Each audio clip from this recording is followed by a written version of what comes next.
Hello fellow painters, welcome to Driftwood's homemade painting tutorial series.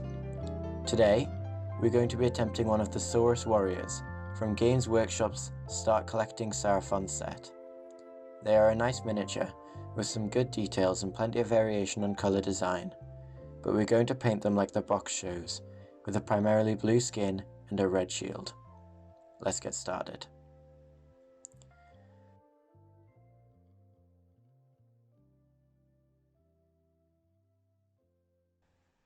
Beginning with assembly and preparation, I've primed the sprues of the entire box in Citadel's Corax White Primer Spray. This provides a nice even coat to help paint the miniatures and brightens up the final design. I then cut them out of the sprue using some miniature pliers, taking off the excess plastic with a small knife. There is a nice selection of both designs and poses, and I've chosen the one that is the most diverse. Each assembly should use one head, 2 arms, 1 body, 1 leg, and a shield.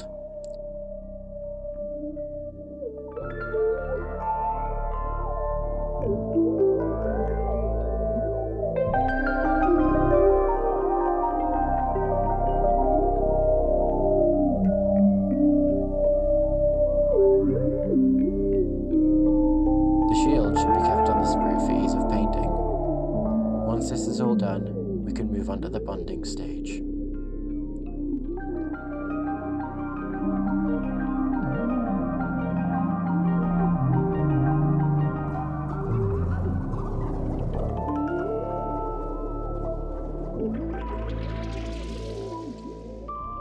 As long as everything has been properly sanded and smoothed, you can start to glue the model together. Though we have taken off the additions to the feet that are used to attach it to the older bases, we want to check that the feet are still placed flat. To do this, make sure you can put it in the correct position by lining it up along the plate before the glue dries. All other pieces can be glued on as normal, except for the shield, which we will want to keep for later.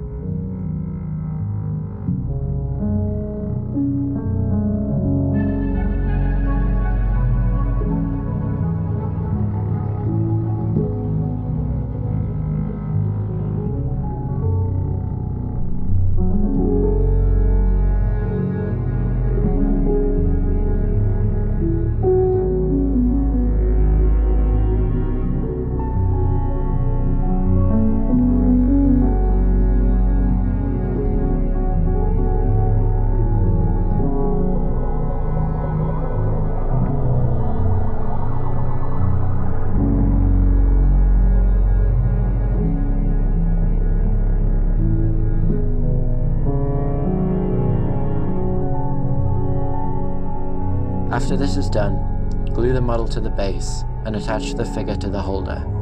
We can now move on to the base colours.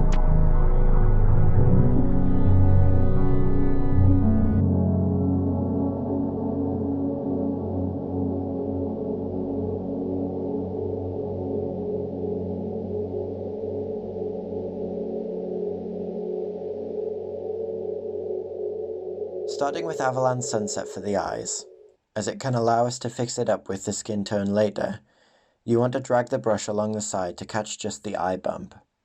Try to avoid the upper ridge of the eyebrow, as this is meant to be blue as well. I flipped my model upside down to get the other eye, as it has a better angle. This is where the handler helps.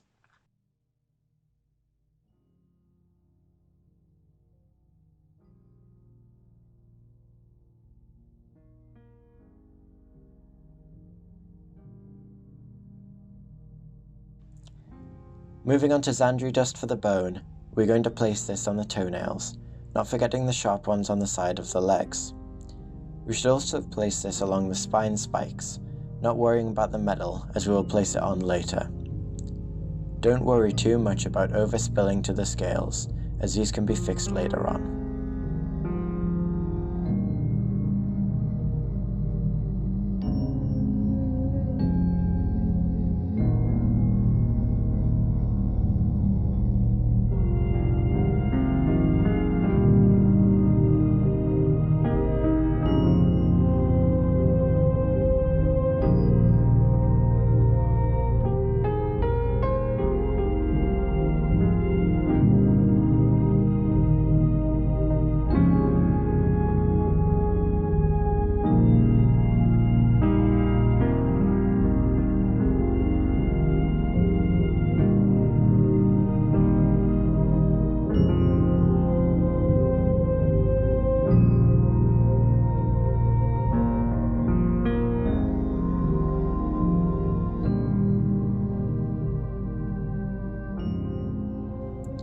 For the skin tone itself, we should look to use Stegodon Scale Green. Adding a little water to the paint can help to smooth the application. Take special care around the teeth, metal armor, and any areas that we have already painted. You can use the skin tone to shape the eye how you want it to look, and as it is a lizard, you should look for a more diamond-based shape, rather than an oval.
Once your first skin color is done, we can paint the scales in Thousand Suns Blue.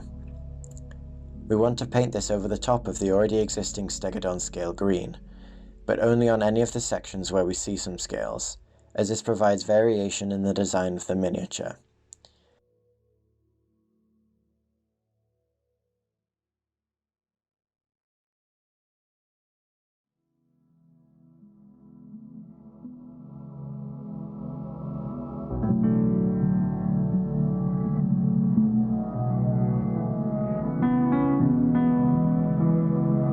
Don't forget the scales on its face. Use Abaddon Black for the inside of the weapon. Avoid the metal areas as best as you can, as this is a hard colour to paint over.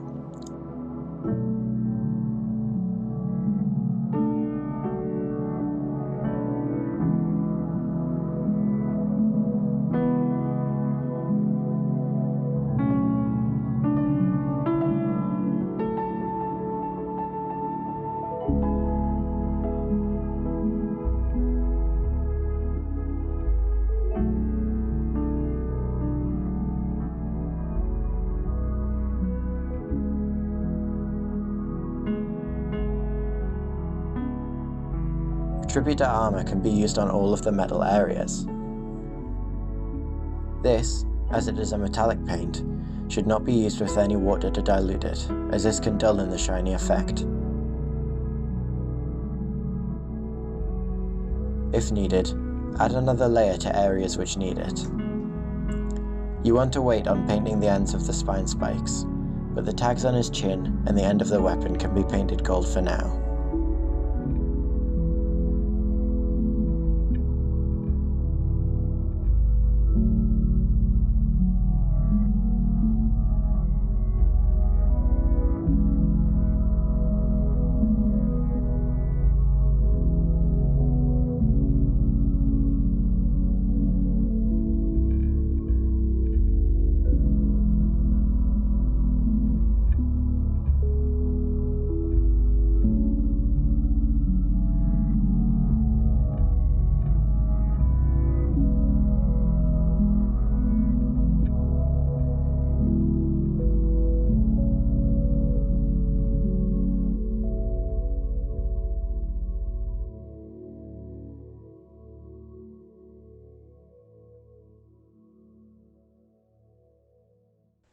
make sure you wash your brush a few times so that there is no metal flakes left in. Once we have painted the red layer, you can also use the gold on the metal parts of the shield. Corn red can be used to paint the scales and inside of the shield. Try to avoid the metal, as this will be painted afterwards. This should finish the base colours.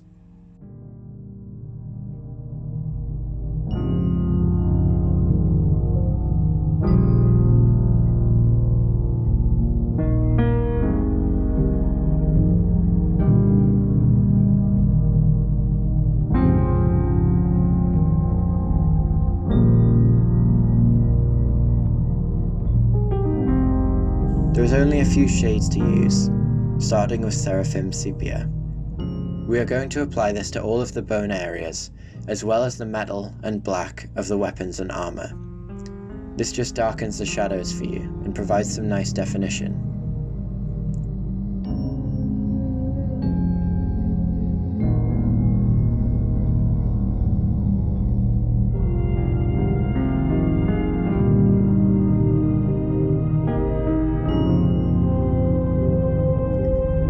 For all of the skin, you should use Drakenhof Nightshade. Avoid painting it on the eyes and the teeth, as well as around the bone and metal. Placing it on both the scales and the skin can help to blend the points where they meet.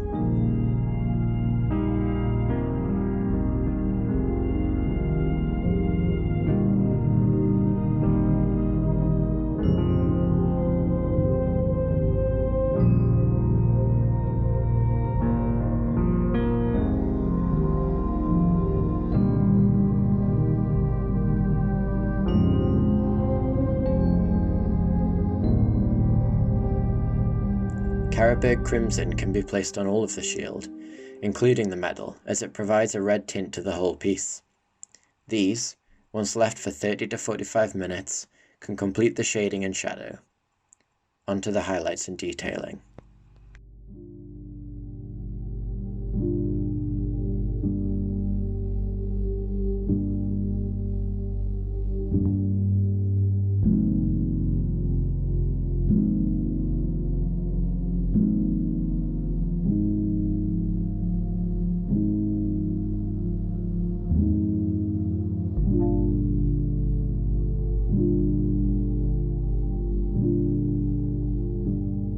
Starting with the Abaddon Black, we can place it as the pupils of the eyes. You should take a little on the end of your brush and place it directly in, not from the side like we did the eyes before.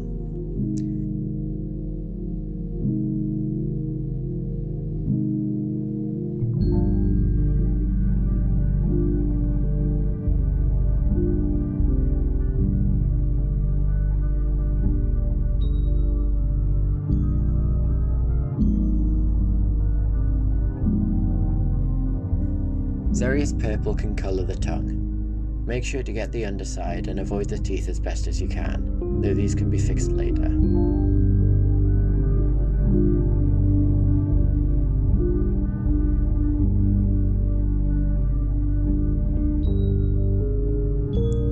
An edge highlight of Genestealer Purple can be placed on just the side and the tip of the tongue.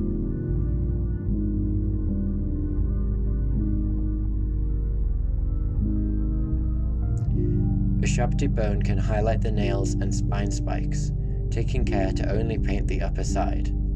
You don't want to have the dark tones you've painted lost in the creases.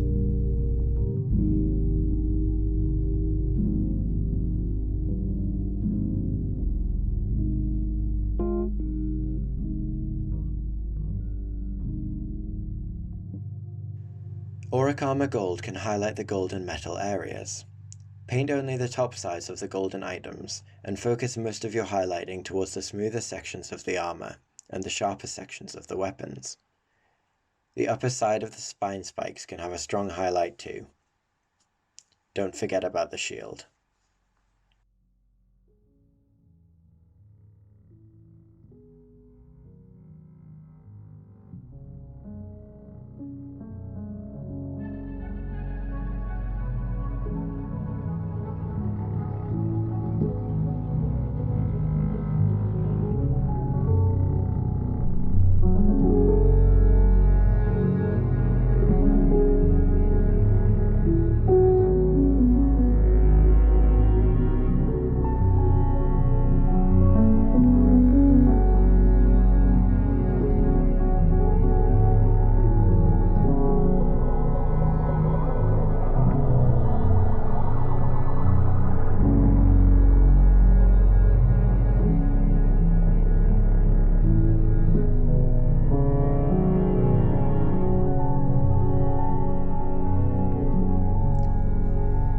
highlight of white scars should be placed on the outer toes and claws, as well as the teeth of the miniature.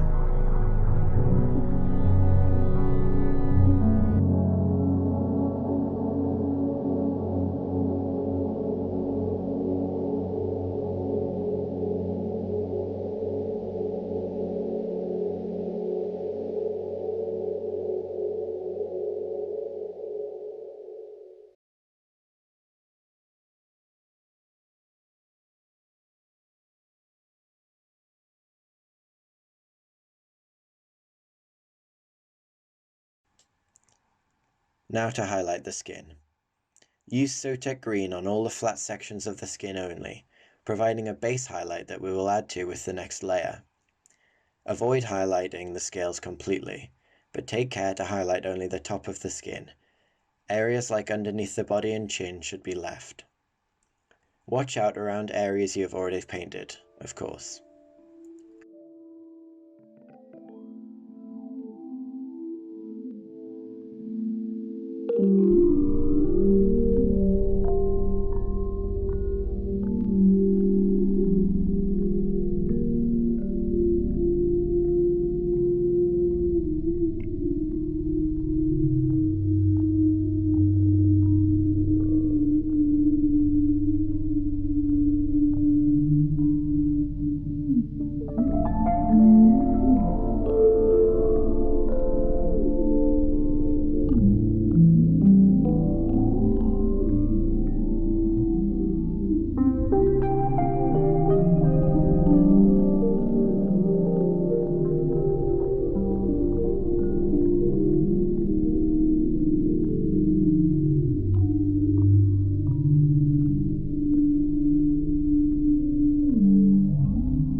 A strong edge highlight of Temple Guard Blue should be placed on the sharpest points of the miniature, like the horns on the head, the edge of the jaw and knuckles, and the back of the legs. The ridges on his feet should be painted only across and side strokes, so that it follows the grooves of the design.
Calgar Blue can start to highlight the scales, picking out most of them along the top of the bodies.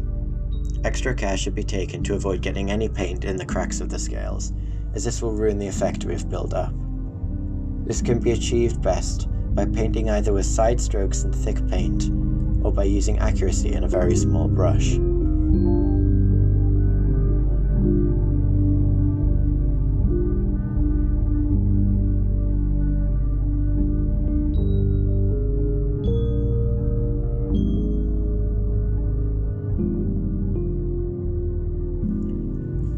Fenrisian Grey should highlight only the tops of the scales, and only on the ones of the highest side of the miniature.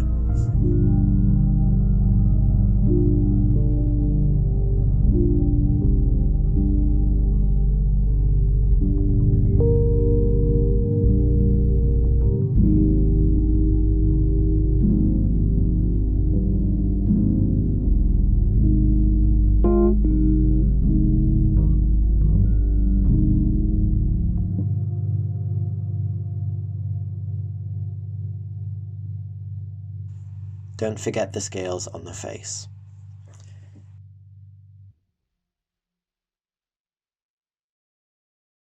Small dottings of Celestra Grey can highlight the black stumps in the weapon.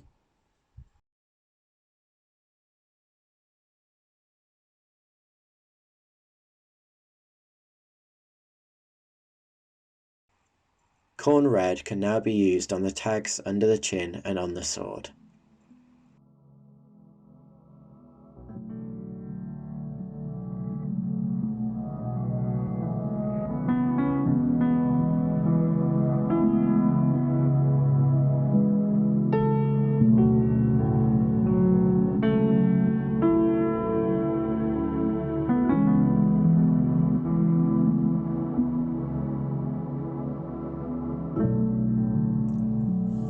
Evil Sun's Scarlet can be used on the shield in a similar fashion to the scales, avoiding the cracks and highlighting only the tops. We then highlight the edge of the red tags.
The tags on the shield can be painted with a base of Sotek green and an edge highlight of Temple Guard blue.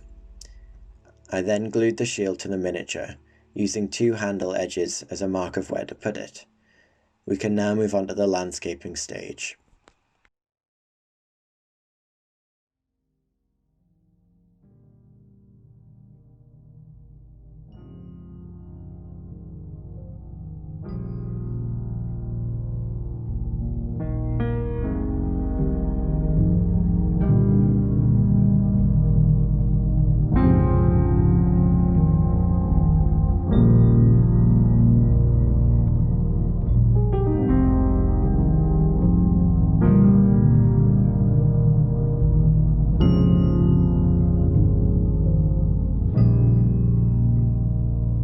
For landscaping, I used the Vallejo Earth Texture Acrylic Dark Earth colour.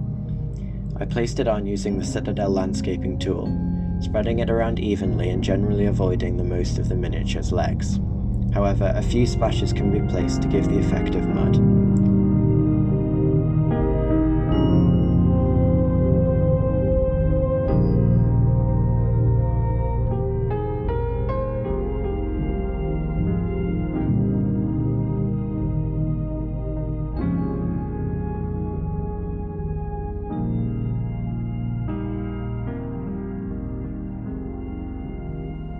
Once it has dried and been left for 30 to 45 minutes, depending on the amount you use, you can give it a dry brush of Baneblade Brown. This is achieved using an old coarse brush and working the paint into the bristles, then brushing it over just the tops of the mud. This should finish the miniature.